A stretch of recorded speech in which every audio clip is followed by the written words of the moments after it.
Welcome everyone. Again, I'm John Chalmers. I'm the Dean of Admissions. Thank you for attending our next admitted student event. This is just really a chance to get to know us a little bit more, get to meet some of our current students, answer any questions you might have. So I'm going to get this party started. Lisa, could you kind of take over from here? Absolutely. Thank you so much, John. Hi, everyone. I'm Lisa Neary. I'm the Assistant Director of Admissions here at New England Law. Thank you, everyone, so much for joining us tonight. We're so happy to have you here with us. And we are so lucky that we have 4 current students who are here to talk a little bit about their experiences here at New England Law and answer any questions that you guys might have about New England Law, about the student experience, about what it's like to be a law student. So I'm going to go ahead and introduce them. We have Jonathan Tavares, Dhruv Tiwari, Ann Hoppe, and Tyler, and I'm going to try to say your name right, Tyler Daguerre. Jonathan, if you'd like to introduce yourself and just tell us a little bit about yourself. Sure. Hi, everyone. I'm Jonathan, and I'm a 2L here at the school. And one of the areas of law that I hope to practice here is real estate law. So coming into to law school, I actually had been a realtor for about 7 years. So this is a interesting extension to some of the work I've already been involved in, and look forward to the next year or so here. Thank you so much, Jonathan. And Dhruv, would you like to introduce yourself and tell us a little bit about yourself? Yeah, for sure. Hi, everyone. My name's Dhruv. I'm currently a 1L at New England Law, and I'm currently in D2, which is the online section. So due to the pandemic, I've been taking classes remotely from my home in New Jersey. Thank you so much, Dhruv. And would you like to go next and introduce yourself to everyone? Sure. Hi, I'm Ann. I am a 4L, which means I'm part-time. And I've been here now almost 4 years. I'm graduating in a few weeks. And I have focused mostly on family law and litigation. And I work during the day at the Massachusetts Bar Association. Thank you so much, Ann. And finally, last but not least, Tyler, would you like to introduce yourself to everyone? Yeah, of course. And yeah, Lisa, my last name is generally difficult to pronounce. It's Daguerre. It's French. So hello, everybody. I am a 2L day student at New England. I'm particularly interested in housing law, but pretty much anything public interest is a passion of mine, but housing law is kind of the direction I've chosen. And other than that, I'm also very busy and involved in a lot of initiatives at the school. So if you have any questions about what that looks like too, what I did last time was I put my email in the chat. If any students wanted to reach out later, that was really great. Folks did. So I'll do that again. Feel free to reach out anytime. It may take me a bit, but I will get back to you. Thank you so much, Tyler. Jonathan, so question to you. When you were searching for law schools, what made you pick New England Law over other schools? Yeah, so there were several considerations, as people might imagine, and thinking about your own situations. But for me, I'm married. I've got 3 kids, 5, 3, and 1. So one of the things that I wanted to be able to do was maximize my time.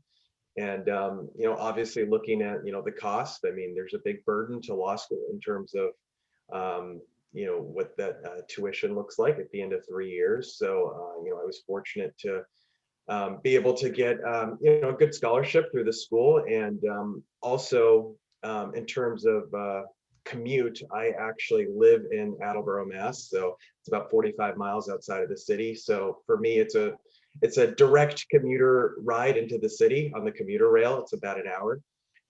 So putting all those things together, it actually worked out pretty well. I mean, I could actually bike from my house to the train station back in pre-COVID times. So that was a 10-minute ride, and then an hour on the train that I could study, and a 10-minute walk into school. So so those were the main drivers behind my decision at New England Law. And actually, interestingly, I toured pretty much every Boston law school before I made a decision, and actually after I sent applications and received acceptance letters from other schools. And the one school that I did not visit was New England Law. It just happened to be at the end of the tour. My wife and I were tired from traveling at all the schools. And, it turns out this is the school that I came to, and I'm glad I did. Awesome. Thank you so much, Jonathan. Tyler, same question to you. What made you choose New England Law School over other schools when you were looking? Yeah, I think similar to Jonathan, obviously tuition is a big deal. And New England, one thing they're really good about doing is presenting offers to folks who may not otherwise be able to afford it. So that was something that I really was able to take advantage of. I'm also from California. So I figured before I decided to practice in California, I wanted to live in a different area. I always liked Boston. And everything that I got from New England, everybody was very forthcoming at meetings like this. And I had better interactions and conversations at New England when I was considering than I did at other schools. And that was really kind of nice, and it felt comfortable. So that was ultimately my decision. And it's been a really, really educational experience. Perfect. And you said you're from California. So I know we have some students on here, admitted students from out of state. So what was your transition like coming from California to Boston? What are some differences that you've noticed, or some things that might help ease the transition? I mean, I'm from Arizona, moved out to the East Coast from Arizona for law school a few years ago. And for me, it was a huge transition. So what are some pieces of advice or things you would tell incoming students? Piece of advice would be, if you're not familiar with the East Coast weather, winter lasts for about 6 months, and spring is about 10 minutes. Fall lasts about 15 or 20 minutes, and summer is about 4 days, but it's really humid. So know how to plan with that accordingly. I mean, I'm from a very dry, hot place in California, from the Central Valley. So I'm used to the heat, but not the humidity. The winter months, very, very cold. Also, there's a saying in New England about if you don't like the weather, just wait 10 minutes. It's very volatile and it changes a lot. So make sure to dress in layers, and you don't have to buy the most expensive thing. Just a good, strong jacket and some solid boots, you'll be okay. That's the big one weather-wise. Other than that, I think if you don't have a car, it's really important to be near a transit line or a bus or something like that, a commuter rail. And other than that, I think that if you're from California, people are a little faster and more direct here. And that's what I've had to learn in multiple ways. It's not a bad thing, just a very different vibe than the West Coast. And I didn't realize how chill we were, and I was, until I got honked at for not driving after like 0.3 seconds and a light turned green. I was like, okay, cool. So that's how they do things here. So I've had many rude awakenings as a Californian, but that's another one, is just pick up the pace a little bit. That's my thing. Perfect. Thank you so much, Tyler. And Dhruv, I know that you've been online this past year. So I know some students, their concern is, we're hoping to be 100% back in person in the fall. But if for whatever reason we're not, what has your experience been like being an online student? And how have you been able to connect with professors and other students and things like that? Yeah, definitely. So I think I should just let it be known, when New England first gave the option for online or in-person class, I chose in-person classes because that's how I've been taught my entire life, and that is my learning style. But after seeing the conditions of the pandemic and speaking to my family about it, I ended up switching to the online option. And so I was very hesitant going in because school online is already difficult, and then law school is another monster of its own. But the transition ended up being much smoother than I expected. Most of the professors that I've had in my first and second semester, which is now, they've been some of the best professors that I've ever had, and they're very helpful. And because of the conditions of the pandemic, the students and the teachers are willing to go the extra mile, and teachers are much more willing to make themselves more available at times. So some of my professors right now are having 2 or 3 days of office hours during the school week just so kids can talk to them and have easier access. So the transition was very smooth and not as bad as I nearly first assumed. Thank you so much.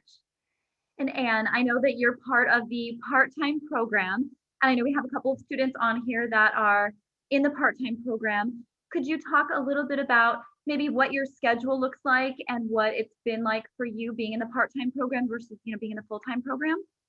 Sure, yeah, I'm happy to.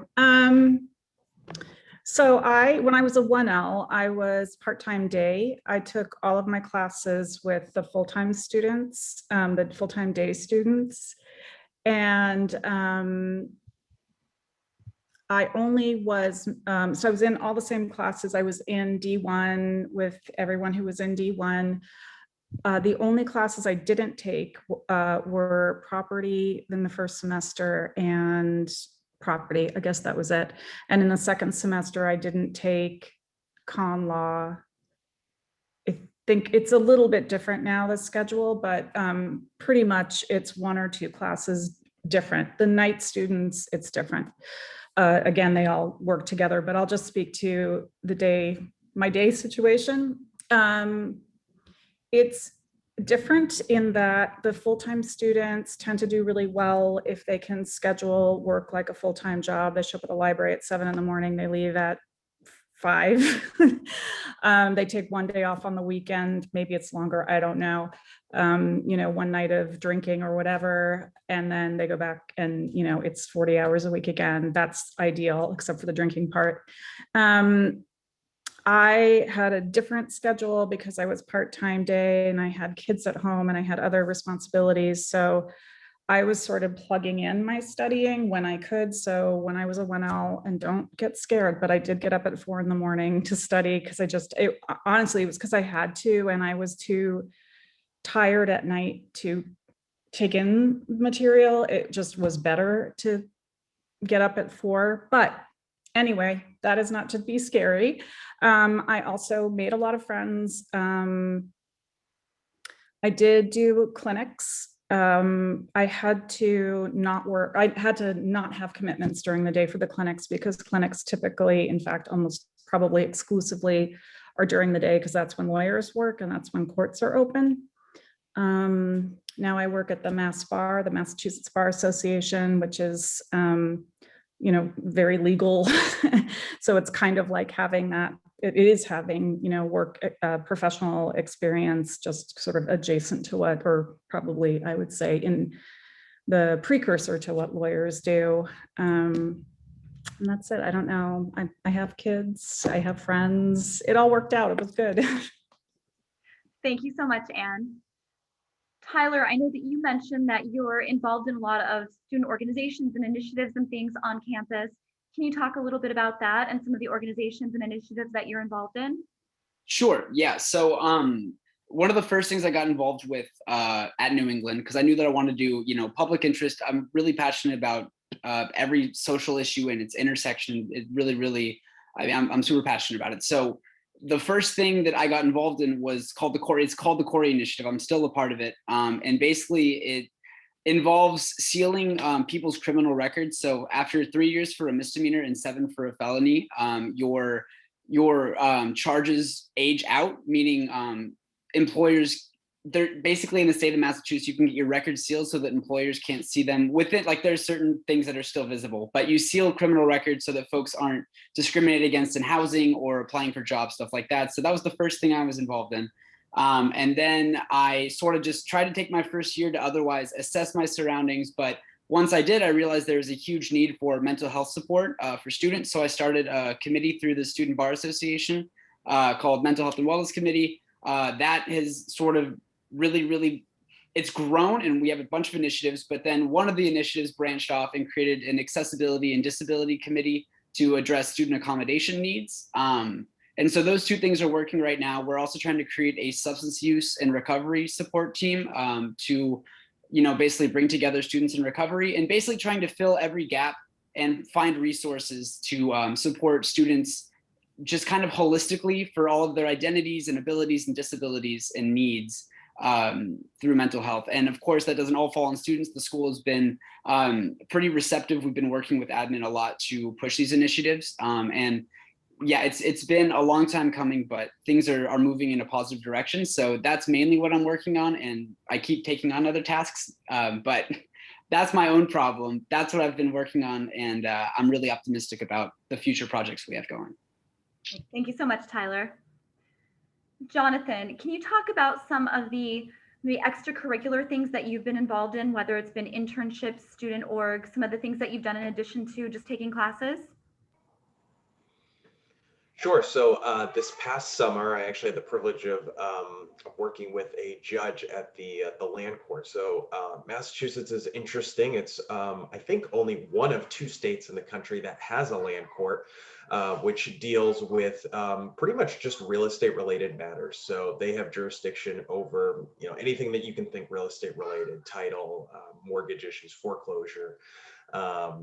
Any sorts of issues that touch those, those things. But it was great insight into, working with the judge and, seeing what that process is like of, being involved in hearings and hearing the feedback from a judge on, what worked, what didn't from, attorneys, what good attorneys, look like and in terms of the arguments that they make and maybe arguments that don't work.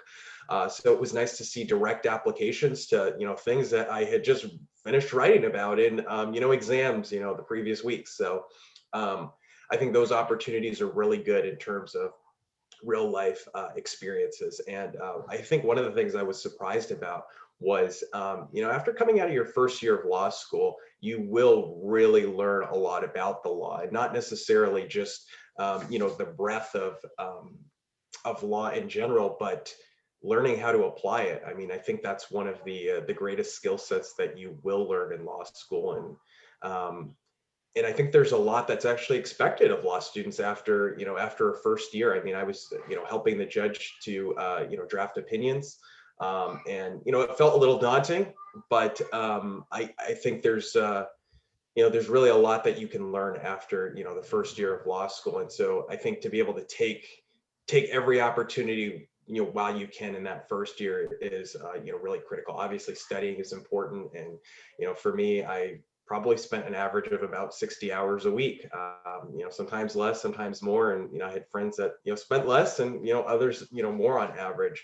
But another thing that I tried to take advantage of, especially during the first year, pre-COVID was, and I'm sure you can attest to this, is the Boston Bar Association. It was very convenient to just walk over there, after a class or between classes, or in the evening for something that I was particularly interested in.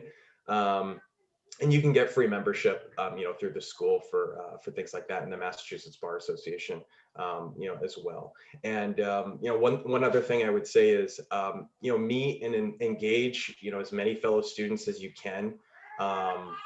Professors who are willing to talk to you, not even necessarily just about, issues that you're dealing with in class in terms of cases and understanding, doctrine, but, also, what your future career path, might be, especially if they have, dealt in areas that you're, interested in pursuing. And, talking to alumni, other attorneys. I mean, people are always happy to talk to law students. And so I think it's important to take those 3 years and whatever time you can to network as much as possible, because people are really happy to talk to you. Jonathan, someone actually just asked, what types of events can you get involved in, or what type of events do they put on? Sure. So for me, the types of events that I was kind of interested in were networking events. So I remember one event, real estate speed networking sort of event. So and that involved, I'm not sure if my connection's going out here. Okay. So for that event, I mean, there were students from, all the Boston law schools. I mean, from Northeastern, Suffolk, BC, BU. So it was interesting to not only network with other attorneys that were already practicing in the space of real estate, but also other students from other schools who were interested in practicing. So that was good. I mean, there are other events that are, really particular about certain types of law. I think one that I attended that I maybe was not as interested in was, it was an insurance session, I think, on a particular statute. But I mean, there's all sorts of things that you can, really pull out of those, even if they're, they're not always topics of interest, but just getting to know the people who are involved with those organizations. Thank you so much, Jonathan. And now I would like to open it up for questions. So if anyone has a question, if you would like to either type it in the chat or you can raise your hand and then I'll unmute you. and you can ask your question to our students. Definitely take advantage. This is your chance to ask them anything you want to ask them about the experience, about the transition to Boston, about the types of organizations and opportunities that they've had. I'd just love for you guys to be able to ask them whatever questions you have. In the meantime, while I'm waiting, oh, looks like we do have one question. Someone is asking what the current plan is for the fall. So Madison, the current plan for fall is that we are hoping to be 100% in person. Obviously, we're still trying to work to make sure that that's safe for everyone, for our students and our faculty and staff. But we are definitely hoping to be 100% in person in the fall. We'll probably have some of our upper level courses that will be online, but would like for our 1L classes to all be in person. It looks like Azaria has her hand up. If you'd like to unmute yourself and ask your question, Azaria. Yes, I have a question specifically for Jonathan. So you mentioned that your commute is about an hour to and from. How has that been? Has it been a bit stressful trying to get everything in the day, or do you feel like you're able to maximize your commute time because it's like a little extra study time built in? What is that commute experience like? Yeah, so I will tell you, maybe this is not a popular opinion right now, but I'm happy to be studying at home at this point and not having to deal with the 2-hour commute. But that being said, I was able to maximize that time in a way that I hadn't expected. So for most days, I was able to get a good, hour to 2 hours of study, whether it was on the way to school or on the way back. So I didn't feel like it was time that I lost. And so that was one of the things I was hoping to be able to do. And, it kind of worked out that first year. So I was happy about that. There were other schools that I was considering, one of which was Roger Williams in Rhode Island. And I'm kind of right on the Rhode Island border. So it would have been about a 30-minute ride for me. So while it would have been a closer commute, just spending that hour or maybe more in traffic was time that I wouldn't be able to get back. Whereas being on the train is time that I can study and I can actually use it productively. Thank you. Okay, Hannah, if you'd like to unmute yourself and ask your question. Hi, first I just wanted to say thank you guys so much for doing this. This is really awesome to hear from current students.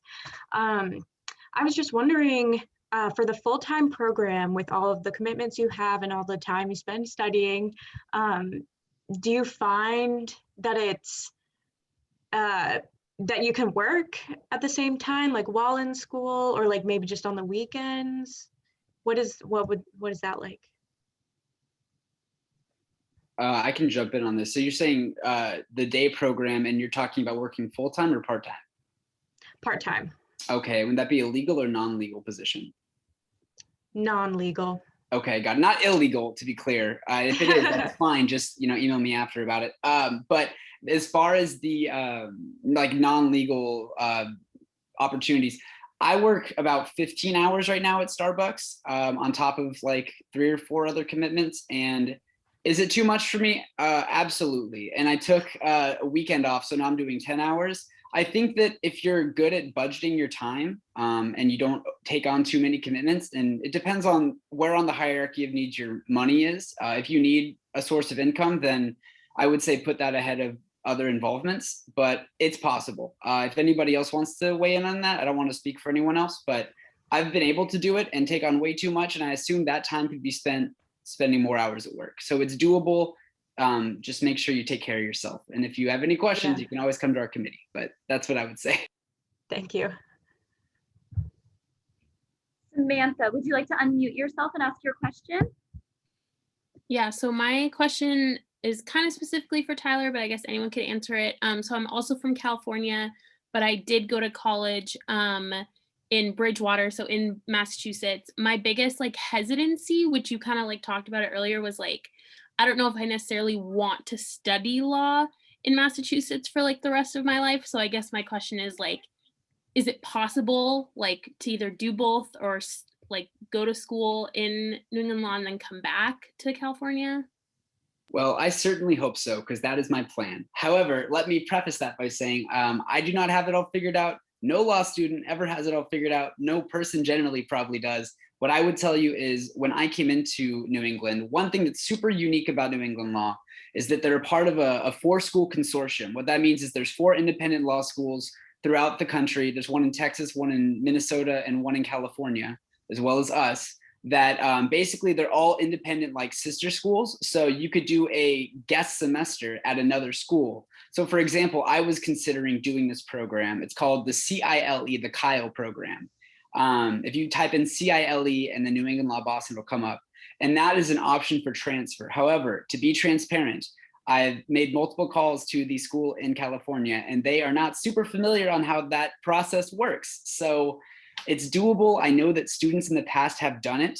I decided to forego that process because probably, kind of put it off for a little bit too long. If you're diligent about it and you want to do it that way to where you spend your final semester doing bar prep in California, you can. However, as I've been told, you're taking a bar prep course either way. And if you know you're going to be in California, you can either roll the dice and just study really hard for the bar in July and take it in California, or really, really prep and take it in February, or other people will get legal education or experience in Massachusetts, build up their legal resume, and then do a there's another thing you can do if you try to go to California, which is it's like a waiver. There's a whole process for it, but you can either build experience here and then go to California, or try to do it straight out after you graduate. I'm going to try to do it straight out just so I don't have to worry about it and the law is fresh on my mind. But I don't know, maybe you'll get a chance to watch me, crash and burn, and then we can, you can base your decision off that, but that's the goal right now. Thank you so much, Tyler. Astin, would you like to unmute yourself and ask your question? Yes. So I noticed in the group chat, a lot of us are not from Massachusetts, and quite a few of us are from pretty far away. I myself am from Missouri. And I wanted to know if you guys had any helpful tips for us on housing, where to find it, how to find it. I noticed a few of us had the same questions. A lot of us are not looking for roommates. Do you guys have any suggestions on how to go about that? I'll say something about it. So housing in Boston, in the Boston area is I would say fairly difficult. It's not, I don't know. I've only lived in San Francisco and New York and Boston. So I guess I've lived at all the bad places for finding housing. So what's different about Boston is that the brokers, that there's often a fee that goes along with apartments that are not like Avalon or the big box buildings. So that is normal. So be aware, if you do work with a broker, they're probably going to charge you a fee. So find out what it is. If you go to one of these bigger corporate, Avalon, AVA, which there's one across the street, there's some, they're more expensive, but as you go out on the train lines, it gets less expensive. So if you go out on the red line, out on the orange line, out on the green line, out on the blue line, and you go to a bigger corporate place, you won't have the broker fee, which is not a terrible thing when you're a law student, because there is a lot of transition, especially if you have a roommate. If you don't have a roommate, whatever. And what else? That's what I always tell people. Just go look at a map of Boston and look at the train lines that go to school. So orange line, in my opinion, is the best. Red line is also good. Green line is horrible, but fine, you can use it. Blue line, I think, is still pretty good. And then there's the commuter rail, which is also great because it goes really far out and it's fast. So you could take the commuter rail from West Roxbury faster, even though it's farther out, but it's cheaper. Quincy, parts of Dorchester. There are other places. People live in Alston. I find that inconvenient, but yeah. So I would say go to the big buildings, go to the Facebook groups, talk to admissions. There's always someone looking for a roommate, and yes, Green Line. So, some people love the Green Line. I hate it because it's noisy and it's crowded, but if you like noise and crowds, it's great. Astin, I'm also putting my email in the chat. For anyone who wants to email me, I can go ahead and send you some more detailed information about housing as well, and some additional resources. Tyler, any tips, because you did come from so far away, anything that you would have to say about moving from far away to Boston? In terms of securing housing, I was fortunate because one, I moved with a good friend of mine from college, and that's funny. I also lived in San Francisco for 4 years, so that's cool too. I never lived in New York. And two, another friend of mine moved up because their partner lived 20 minutes north. So I was lucky because one friend took the initiative and did it, and then another friend was coming with me, so we already had a full house. But now I live in a studio apartment, and that was not difficult to find, but it's almost like you kind of got to know areas and like where you want to live. So specifically, I decided that I wanted to live in Brookline, and because of that scholarship, I had enough money saved from undergrad to where I could afford housing. So I decided that I wanted to live in Coolidge Corner, Brookline, because I love this area, and it was either that or go back with my folks, and I didn't really want to do that. So I decided to come here. So I think one of the big things you got to know is where do you want to live and what is your lifestyle like? But as far as like resources, it was kind of troubleshooting. It was Zillow, it was Facebook Marketplace. I'm sure there are more resources, more streamlined information that someone could offer you. I don't have the best perspective. I'm just telling you what I did, which was find the place first, know your budget, know what you're willing to compromise on and what you're not. A lot of places don't have air conditioning in the summer, and it gets very hot and humid. So remember that. I had to have like 3 fans blowing on me at all times. It's not smart, but that's my piece. Thank you, Tyler. Thank you, Anne. Janine, would you like to unmute yourself and ask your question? Yes, hi. I'm actually from Boston, so I also have some knowledge on housing information if anyone needs it. And I'm not a student, but I just know the area. But I had a question on, I got the pamphlet, and I noticed that there were some study abroad semester programs, whether during a semester or during a break or during summer of some sort. Has anyone taken advantage of this program? And can they speak on their experience with this program? Have any of you guys taken advantage of the study abroad programs? I haven't, but I know a lot of people who did, and I'm happy to say what I know about it if no one else, because I think we didn't have it last year because of the pandemic. So I don't know how many, I don't know if any of us could have aside from me, and I didn't end up being able to do it, but I'm happy to describe what I've heard if you like. Yeah, that'd be great. Anything. Okay, so the program that New England has control over exclusively is the Galway program in Ireland, and it's at the, University of Ireland International. It's an international college, and some of the professors, it's run by one of the professors here. Last time, I think it was Professor Sorensen. Before that, it was Professor Teixeira de Souza. So if you want to know more about the Galway program, those are the two to talk to because they have done it before. Professor Sorensen always goes, and Professor Teixeira de Souza, I think, went the first year I was at school, but I don't know. And I don't know what was happening before that. The students take classes from a couple of professors from here, from New England, and then from the University of Ireland professors, and the classes sound amazing. Everybody always has an amazing time. They go to pubs. There's housing on campus, but you don't have to live there. You can live in town. Some people, I know there was a couple who went and they, got an Airbnb, I think, and just like did their own thing and went to class. It's 2 sessions, or it has been 2 sessions. So you can do it for, I think it's 3 weeks, or you can do 6 weeks. So you can also do a fellowship.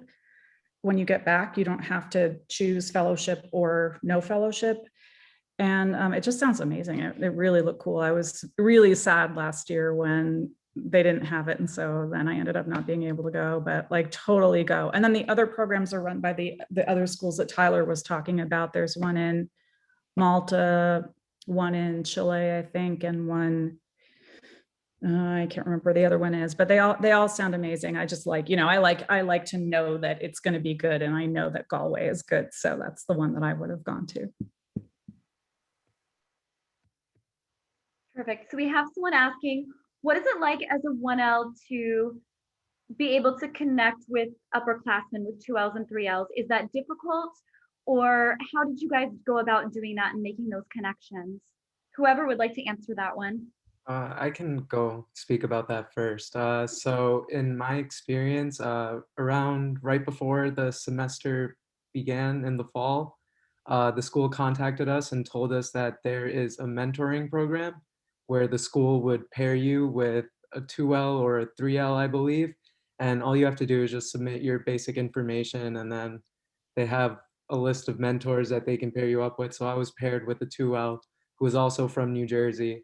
So it was really great being able to talk to him a little bit and getting some clear guidance on what the semester would look like, what it would require of me, and definitely all the different classes I was taking. Thank you, Drew. Tyler and Jonathan, anything else to add to that on how you guys connected with upperclassmen when you guys were 1Ls? I'll just say a bit about mentors, because I just went a couple of weeks ago to this, I think it was called Women in the Law panel. And all of these women came, these women lawyers and from various legal fields, and talked about their jobs and like had a breakout room, and this was amazing. And they all said, every single one of them said how important mentors are to people in the legal field. And so I cannot recommend highly enough that you sign up for the mentor program and get a mentor, because it happens so fast that those mentors are lawyers and you're still in law school, and then they're 2 years out when you graduate and finish with the bar. And, they can tell you what it's like recently, what they've been doing, and they're your friends. And I also heard the same thing I am taking a class, right? I'm so lucky because I actually have 2 classes. I have 3 judges. One is on the Supreme Judicial Court. One is a Superior Court judge, and the other one is a retired Superior Court judge. And they're just incredible.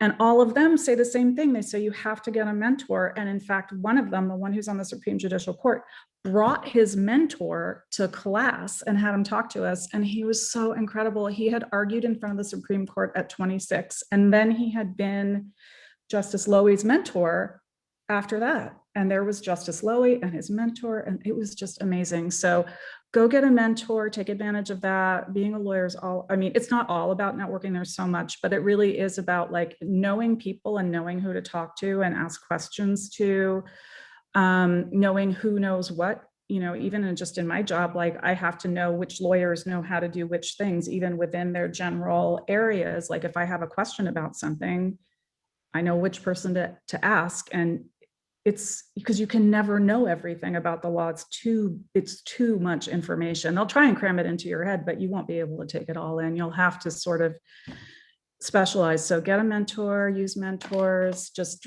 resign yourself to the fact that you will need to have a mentor forever. It won't have to be the same one, but you're going to need one. Thank you, Anne. Caitlin, would you like to unmute yourself and ask your question? Yeah, this is back to housing stuff. I've noticed just looking for apartments that you can get shorter than 12-month leases, like you can go in intervals of 3 or intervals of 6. This is questions for anyone, but just what would you recommend, especially if you plan on doing a study abroad in the summer or something? You may not want a 12-month lease. So as far as lease times and lengths, what would you say is the best way to go?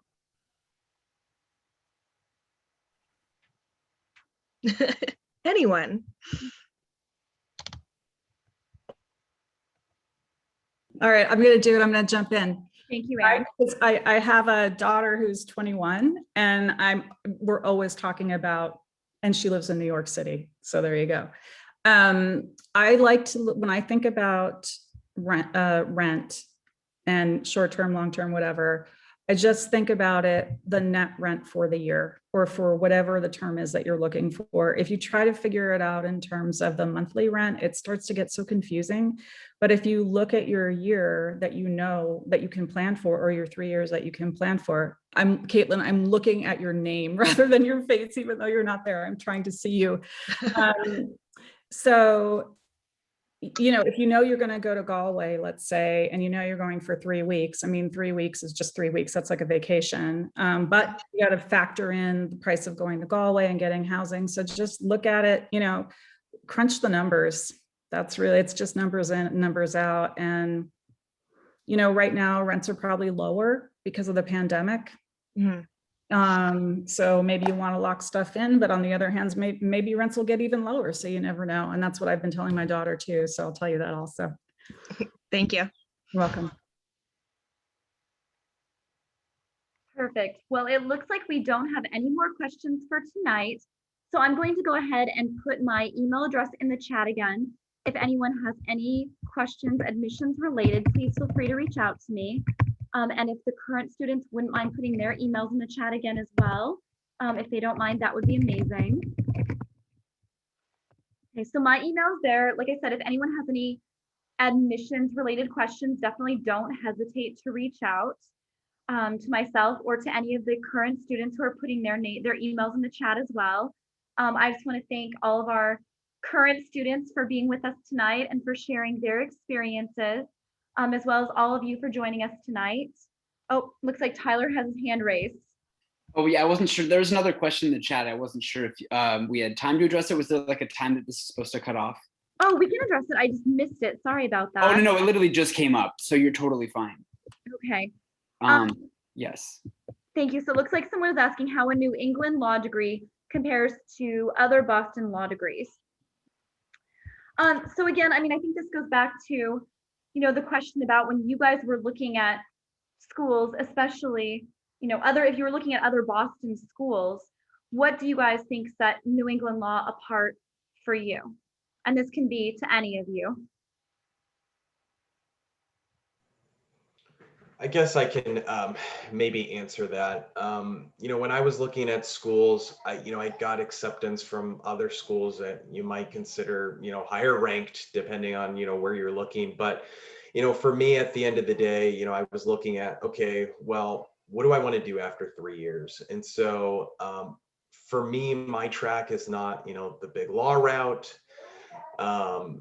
You know, for me, I probably hope to continue to be self-employed, which is, you know, probably a different track than most people who go to law school. So honestly, I'm not even sure if I'm going to practice. So, you know, coming out, I was thinking, you know, I could go to a higher ranked law school with, you know, no scholarship money and come out with 100,000, 150,000 in debt, but what's that worth to me? And so for me to, you know, take probably the better part of a decade out of, you know, the next 10 years of my life wasn't worth it. And also the community here at New England Law, I think is, there's something to be said for that. You hear about, I mean, it's pretty stereotypical, but, you know, you hear about the cutthroat competition, you know, at other law schools and the lack of, you know, collegiality, and, you know, you're always trying to one up someone else. And that's not been the case here. And, you know, and I heard other people saying that before I came to New England Law, and I thought, well, yeah, sure. I mean, you come here, so you want to make the school look good, but in all reality, it's true. I mean, every single person that I've met, whether in my section or at the time upperclassmen, everyone was willing to help. And I think if you reach out and you're willing to engage with others on, you know, a personal level, and you know, not necessarily come across with a chip on your shoulder, I think you really can build that network here, and it exists here. So you know, I've built some good friendships, and the thing is the student body is very diverse. I mean, you have some people that have come straight out of undergrad. You've had others who have been out of undergrad for a while and, you know, have careers in other paths. And so they bring a whole nother, you know, body of knowledge and experience that you can learn from too. So there's just so many, you know, opportunities for give and take between the diversity of the student body. So hopefully that helps to answer that question. Thank you, Jonathan. And I see that you have your hand up if you'd like to unmute yourself. Yes, thank you. So in my former pre-pandemic life, I gave tours on campus. So I don't know, I wish we all could have taken an in-person tour together. And a lot of people asked me that question about, how does the New England law degree compare? And the truth is that I have no idea because I've never been to another law school. I've only been to this one. But I will say in terms of why I came here because I needed a place local. I already lived here, and New England Law was very generous with me with a scholarship, but I did have the same offer elsewhere, so that wasn't actually the biggest factor. But New England Law was the nicest. The people were the nicest. They were very encouraging. They offered me a lot of support. It was convenient. It's near all of the courthouses. You can walk to them. It doesn't sound like it's that exciting to be able to walk to courthouses, but once you need to, it's fantastic. And I think in terms of, rankings, law school rankings, where do you want to go? What's better? It's kind of like finding a lawyer. It's like, you don't need the best lawyer. You need the lawyer who's going to work for you, the one you get along with, the one you can talk to, the one who's going to listen to you. And I needed a place where people are going to listen to me and, deal with my stories and my chattiness and, my unconventional, background. And that was what I wanted. There are people for whom that's not necessary. They want to go big law. They need the name. And so they go there. That's fine. I mean, that's the best place for them. If what you're looking for is New England law students work everywhere.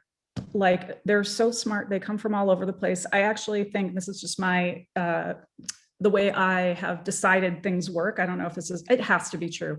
I think that the number of scholarships, the number of really good scholarships that New England hands out allows people who might not have wanted to pay, who wouldn't have been able to afford law school or who just didn't want to because it's really expensive to come to law school and be lawyers. And so you'll be sitting in class next to people who went to fantastic schools and have amazing backgrounds and have a lot of experience and they're smart. So, don't think that if you come to New England and you're like, oh, I'm going to coast, it's going to be great. Oh, you will not. You will not coast at all because everybody's really smart, which is wonderful. And the diversity is fantastic. I love it. And I went to an event, another law school. I've gone to a couple events at other law schools in town, and they're great. They're awesome. I have no complaints. And like some New England students work at the Harvard Clinic at H-Lab. So, and probably other Harvard clinics too. It's not really, I don't know. I mean, I think people and law students are nicer than they get credit for. And I think that make it, whatever you want to make law school, that's what it will be for you. Don't worry so much about the name. If the money works, honestly, I think it's smarter to go where the money is than to go spend, $1 million and, move up a few rankings, unless you really need the prestige name. And some people do. Go where you want to. Thank you so much, Anne. Looks like we have one final question. Caitlin, if you'd like to unmute yourself and ask your question. This is such a random question, but I thought of it when Anne was talking about campus. Just things like, do we have lockers? Do we have a refrigerator we can keep our lunch in? Like all that kind of stuff that you may not think about. Our lockers for our huge parkas for the winter and all that kind of stuff. Like, what are the kind of facilities for daytime students? It's going to be me again. So people put their parkas on the, usually hang them up in the classroom. So when you go in the room, there are, hooks all along the wall. People put their parkas there. That way they can sit down and not be like, falling all over someone else's parka. 1L lockers are smaller. I love giving tours and showing people lockers and showing what I did with my 1L locker, because my locker was both a pantry and a book holder. I had forks, I had food, I had tea, I had coffee, and I had books, and I had shoes, and it worked. So, the locker situation's fine. There is a lounge. The lounge is fine. There's a lot of food across the street. There's food everywhere. everywhere there's food, there's coffee, there's Starbucks. I think there are like 3 Starbucks within, or actually I think one of them closed, but there's enough coffee. You're going to be fine. Emerson College is right behind the school, and they have basically bought up, everything, and are putting in their gorgeous restaurants and whatever. And it's so like we're really benefiting, I think, from the Emerson product. And so lockers. So yeah, so you can sit in the lounge or vending machines. It's nice. It's a really cozy atmosphere, and people like to hang out in there. The school typically schedules pretty well so that not everybody is going into the lounge at once. And I know, I wish I had a picture of my old locker. I don't know why I didn't do it, because I thought I was going to do it every year, and then it turned out that was really a 1L thing. And then after that, my schedule changed. But it's all good. You're going to be great. You're going to have a great time in law school. Thank you, Anne. Looks like we don't have any more questions for tonight. So again, I just want to thank everybody for joining us tonight, to our current students for sharing their experiences, and to all of our admitted students for joining us tonight and asking all of your wonderful questions. If anyone needs anything, please don't hesitate to reach out to either me or any of the current students. We're definitely more than happy to chat with any of you guys. So I hope everyone has a great night. Good night, and please reach out if you have any questions. Thank you.